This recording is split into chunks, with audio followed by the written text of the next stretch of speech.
আমাকে বিয়ে করতে চান বা আমার সাথে সময় কাটাতে চান, তো নিম্নেও 3 থেকে 4 বার দিনে গোসল করতে হবে। যদি কেউ পারেন তো তাহলে আমার সাথে কন্ট্যাক্ট করার চেষ্টা করেন, ঠিক আছে?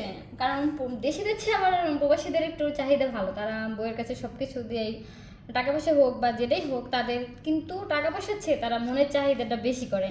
তারা সব সময় চিন্তা করে আমার বউয়ের সাথে আমি এই সম্পর্কটা করব, বা তারা 3 থেকে 4 বার 5 বার করার চেষ্টা করে। তো তাদের একটা মানে আকর্ষণ একটা ভাব আছে। তো বাংলাদেশের কে আছে আমি জানি না, তো বিদেশ হোক বা বাংলাদেশেরই হোক, আমার সাথে যদি কেউ বিয়ে করার চেষ্টা করে বা রিলেশন করার চেষ্টা করে, আগে এই ক্ষমতা রাখতে হবে 3-4 বার গোসল করতে পারবে কিনা দিনে। সে যদি পারে তাহলে অবশ্যই আমার সাথে যোগাযোগ করবে। উঠে গেছে নাকি? না না, আমার একটু ভালো লাগে কথা বলতে সবার সাথে একটু। এখন তো অনেক ছেলেপেলে হ্যান্ডজাম আছে না, তাদেরকে পটাইবো। লুঙ্গি পরা আছে। হ্যাঁ, লুঙ্গি পরে থাকবে।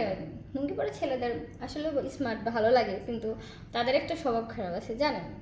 তারা মনে করেন একজন থেকে একজনকে ধরে, একজন থেকে একজনকে ধরে, ওদের মানে এটাই স্বভাব, ঠিক আছে? কিন্তু বাট নো, আমি যাকে ধরবো সে খোলা মাঠের মধ্যে স্ট্রাং হয়ে থাকতে হবে।